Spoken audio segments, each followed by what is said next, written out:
Hola, buenas tardes. Yo creo que ya están un poquito cansados, pero yo estoy muy contento de ver a mucha gente que estamos apasionados por la cirugía endoscópica y que además hoy nos pudimos reunir mucha gente acá eh, de México y muchos amigos de otros países y que se estén sumando mucha gente que hace cirugía de columna. Creo que por allá vamos hacia lo endoscópico. Y la endoscopía biportal creo que tiene una ventaja y vamos a platicar acerca de ello en este tema. Como es importante mencionar, una pequeña introducción de las hernias de disco, pues hay que valorar en el paciente el dolor lumbar, el dolor que se puede presentar en miembros inferiores y hacer una relación siempre muy importante. Yo creo que la cirugía de columna basa mucho sus tratamientos en el diagnóstico clínico y que esta clínica tenga una relación directa con los estudios. ¿Y cuáles son estos estudios clásicos que utilizamos y cuál estándar? La resonancia y las radiografías, particularmente las radiografías dinámicas para valorar que no haya inestabilidad. Y siempre debemos empezar con el tratamiento conservador. Si este falla o si vemos que este paciente además del dolor tiene un déficit neurológico y este déficit se corrobora con nuestros estudios, pues pensaremos en un tratamiento quirúrgico. ¿Y por qué pensar en endoscopía biportal?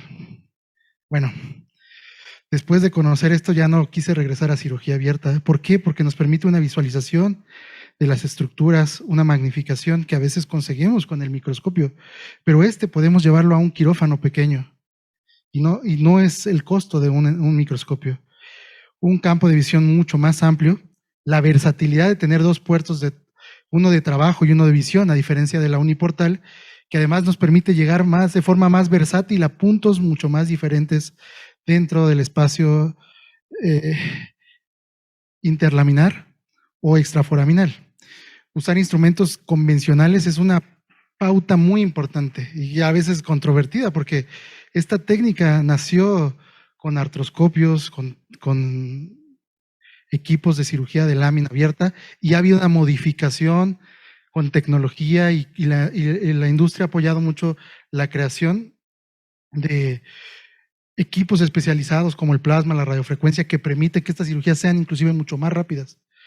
Y preservación de las articulaciones, músculos y fascias, creo que es algo fundamental porque aunque cada vez vamos avanzando más, creo que uno de los principales objetivos de esta cirugía es preservar nuestras articulaciones, evitar las fusiones y esta técnica permite hacer eso.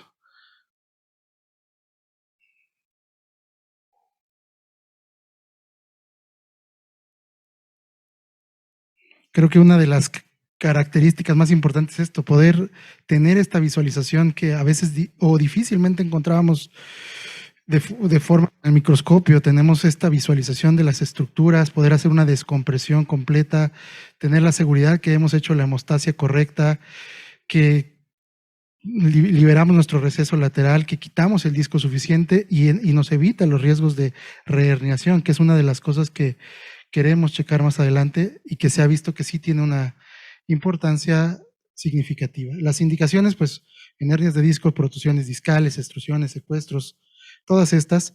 Y además, las contraindicaciones, muy importante, valorar que este paciente en las radiografías dinámicas no tenga inestabilidad.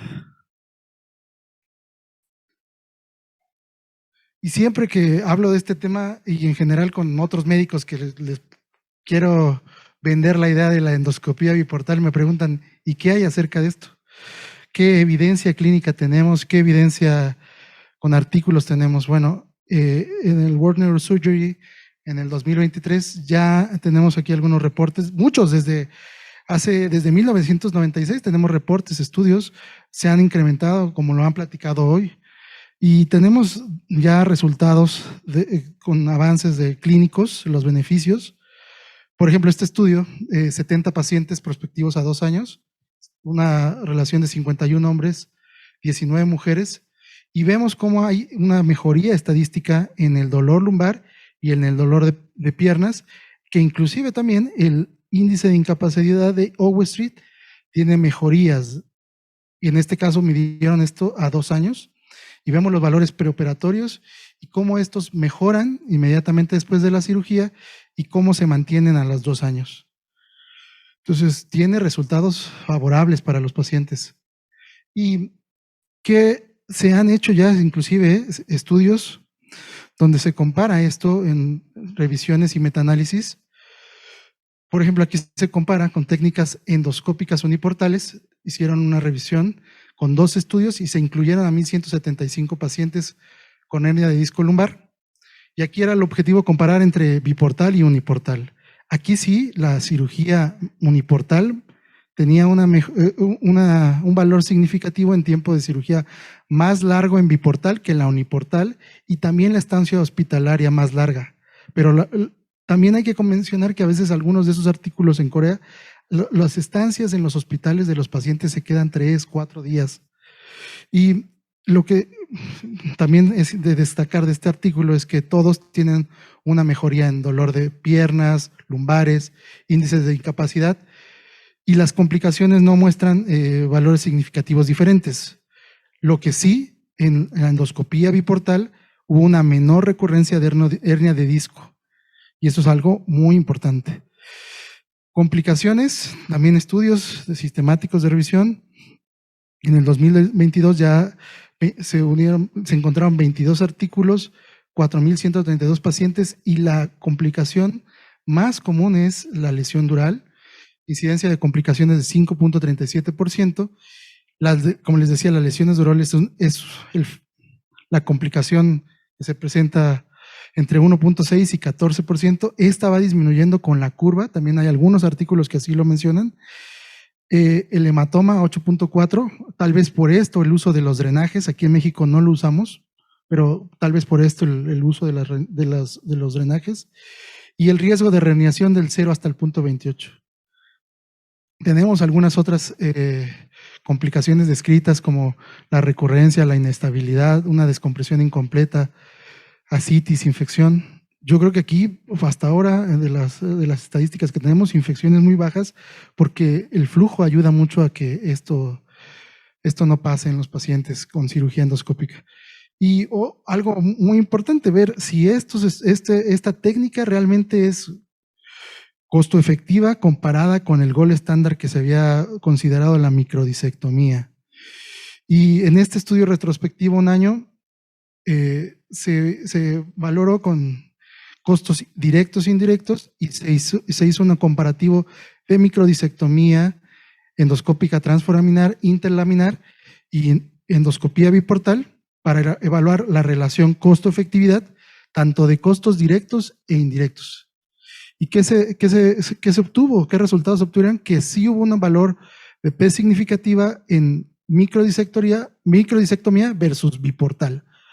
Eso es importante porque muchas veces pensamos que al ser una tecnología nueva, al tener equipos especializados, puede ser más caro. Ya se demostró que no. Y además que los costos directos e indirectos, aquí se unieron todas las endoscópicas, son significativamente menores en las técnicas endoscópicas que en la microdisectomía.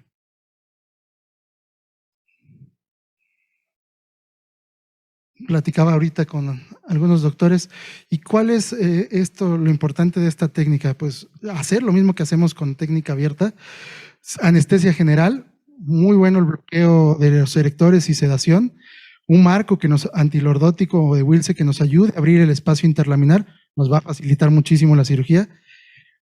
Colocar a nuestro paciente, si tenemos vamos a hablar acerca del abordaje interlaminar, y si tenemos hernias izquierdas, abordar el paciente este espacio interlaminar desde el lado izquierdo y si es derecho, desde el lado derecho.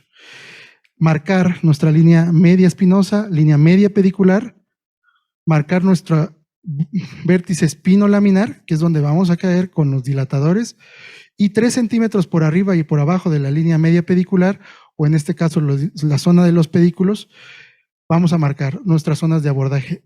Corroborar siempre una lateral. Podemos hacer este abordaje multinivel y que es importante, hay muchos métodos para dilatar los músculos. Habitualmente utilizamos un método secuencial tubular para poder desinsertar a los multífidos sin cortarlos y tratar de hacer el menor daño posible. Esto nos va a permitir crear un campo de trabajo donde vamos a tener nuestra mano izquierda nuestro portal de visión y nuestra mano derecha el portal de trabajo. Un pequeño dilatador nos retrae el músculo, el multífidos, nos permite hacer un portal de trabajo, la salida de agua, porque es importante, si no se empieza a los tejidos a infiltrar, abrir ese espacio, dilatarlo. Hemos visto en otras técnicas cómo dejan un separador semitubular para que permiten la entrada de los instrumentos y que salga el agua. Después de que le enseñamos al agua dónde fluir, es mucho más sencillo, pero al inicio es importante. ¿Cuál es lo importante de esta técnica? Y que tenemos que practicar mucho la triangulación. Ya que nos hayamos triangulado, va a ser mucho más sencillo desarrollar esta técnica, porque tenemos que generar que en nuestra cabeza que vamos a tener una visión y la otra mano va a llevar los instrumentos a donde deseamos. Es una visión con un lente de 0 grados, vamos a localizar nuestra lámina superior y vamos a buscar nuestro vértice espinolaminar y vamos a generar un campo de trabajo para localizar todo ese espacio interlaminar. Utilizamos ablación, ahora tenemos la posibilidad de plasma, tenemos dos modos, forma de coagulación para los sangrados y forma de ablación, y podemos quitar todo ese músculo que está ahí en nuestro campo de trabajo, la grasa muscular, tratando de evitar, de quitar solamente lo que es necesario. Tenemos la capacidad de utilizar shavers, nuestras Kerrison para liberar ese espacio y ya al tener toda nuestra anatomía liberada del espacio interlaminar ipsilateral, podemos saber qué tanto tenemos que hacer resección ósea. En realidad, sabiendo que solo es una hernia central, paracentral, foraminal, solamente tendremos que hacer una resección ósea limitada para no dañar las articulaciones. Y ya que hemos delimitado bien nuestro campo de trabajo, que no está sangrando, que tenemos una buena visión, que hemos utilizado nuestra radiofrecuencia o plasma, podemos empezar a drilar nuestra lámina superior para encontrar la inserción del ligamento amarillo. ¿Qué podemos utilizar aquí? Pues equipos de fresado como NSK, equipos de fresado que tienen protecciones, nos ayudan mucho para liberar, encontrar esta inserción superior de la lámina sobre la lámina superior, y en la parte lateral vamos descendiendo hasta la parte de la punta de la articular sin violar la articulación. Es muy importante, sobre todo en pacientes jóvenes, que a veces queremos llegar a ese punto como lo hacemos normalmente con una Kerrison y quitar un poco de hueso, pero a veces tenemos ahí huesos corticales muy rígidas, y aquí vale la pena, para no cansarnos, tenemos la pieza de mano y hacemos un drilaje. Inclusive he aprendido técnicas de maestros de España donde con el osteotomo hacen ese corte, y entonces nos evita a veces estar quitando esto con la Kerrison. ¿Hasta dónde? Hasta donde veamos un poco de la desinserción del ligamento amarillo. Ya que tengamos este campo suficiente de la zona de la osteotomía lateral de la lámina, vamos a hacer una desinserción, una flavectomía. Hay técnicas que describen estas flavectomías en bloque, donde desde la parte superior quitamos el ligamento amarillo. Inclusive se puede hacer osteotomía de la lámina inferior para quitar el flavum desde la parte inferior. Aquí muchas veces los pacientes pueden tener estos ligamentos meningovertebrales que a veces en cirugía abierta no los vemos de esta manera. Es mejor a veces hacer un flap, tomar un colgajo de ese ligamento amarillo e ir haciendo bajo visión directa, colocar nuestra visión lo más centrada posible e ir haciendo una flavectomía por mordidas de este ligamento amarillo para que sea mucho más seguro, porque justo puede ser uno de los pasos donde podamos ocasionar alguna lesión dural. Entonces, si cuidamos este paso, va a ser mucho más sencillo y más seguro. Encontramos nuestra grasa peridural, este paciente inclusive ahí con un poco de irritación, inflamación.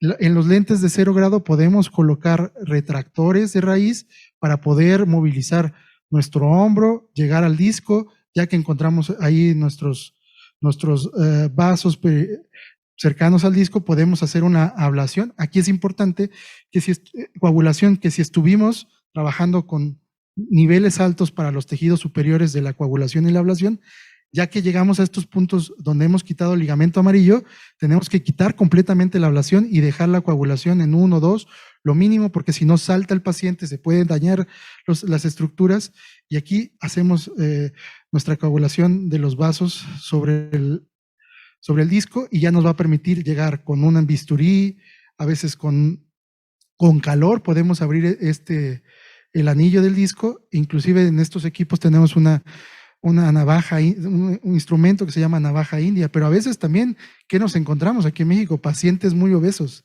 que no llegamos con esa pasita, con esa pieza de mano y que tenemos que llegar con un disector largo. Tenemos esta opción con los lentes de 0 grado de la retracción, pero también en lentes de 30 grados podemos en el portal de trabajo colocar un separador y además en ese portal de trabajo seguir colocando nuestras pinzas de nuestra pinza de disco. Aquí quería ejemplificar las dos. Aquí vamos a poner ahora en la segunda parte del video. Podemos corroborar que estamos dentro del espacio discal y en este caso ya colocamos un retractor de la raíz y metemos nuestras pinzas de disco para hacer nuestra disectomía. ¿Qué nos permite esto? Una mayor visualización, menor riesgo de lesión de los tejidos, una mínima resección ósea de las articulaciones. Y yo creo que eso es una de las grandes ventajas, ¿no? Evitar inestabilizar al paciente, sobre todo en pacientes jóvenes, porque muchas veces se abusa de las fusiones y creo que esta es una de las grandes ventajas muchas veces utilizo la coagulación, sobre todo el calor, para hacer una discólisis térmica dentro del núcleo y después en la parte del anillo también calor para que se haga más pequeño. No usamos drenaje cuando hemos visto que hay una hemostasia correcta. Normalmente apagamos el paso de la solución para ver si hay algún sangrado en capa.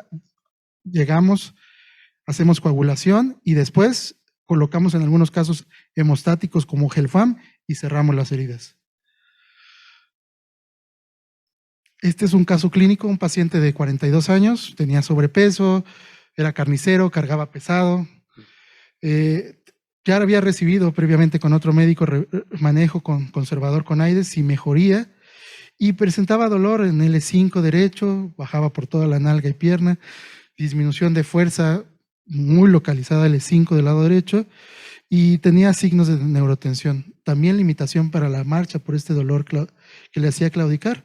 Le hicimos radiografías, no presentaba ahí un poco de disminución en L5S1, no había inestabilidad. Y en las resonancias vemos una extrusión del disco L5S1, vemos en los cortes axiales también que estaba dirigido hacia el lado derecho, entonces coincidía nuestra clínica con las imágenes. Entonces, ¿qué decidimos? Hacer una endoscopía biportal desde el lado izquierdo. Antes, cuando no estaba tan adiestrado del lado derecho, prefería a veces entrar del lado izquierdo, pero también lo habíamos planeado así porque él tenía un conducto ya estrecho, ligamento amarillo, una persona con sobrepeso. Decidimos quitar ese ligamento amarillo, llegar hasta la hernia y hacer un retiro de la hernia. El paciente después de la cirugía, este paciente también se hizo bajo bloqueo de los erectores y sedación, y pues es una de las grandes ventajas es que lo podemos poner a caminar y 2 horas después su agua bendita, sus soluciones y a caminar después de la cirugía, a comer, pueden ir a casa ese mismo día, y yo considero es una de las grandes ventajas de la cirugía endoscópica uniportal y biportal.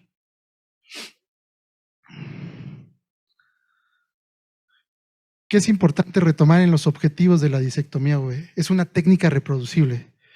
Permite una descompresión neurológica suficiente, evita las inestabilidades y la lesión de los tejidos. Es una cirugía segura, porque nos va a permitir una visualización y una hemostasia. Disminuye el dolor lumbar, ya comprobado con estudios sistemáticos. Mejoría en los índices de incapacidad. Nos permite brindarle a nuestros pacientes calidad de vida. Es además costo efectiva versus microdisectomía, que se ha considerado el gold estándar. Es importante llevar a casa que se tiene que practicar los gestos quirúrgicos de triangulación para desarrollar esta técnica, pero yo los invito, estamos a muy buen tiempo de empezar.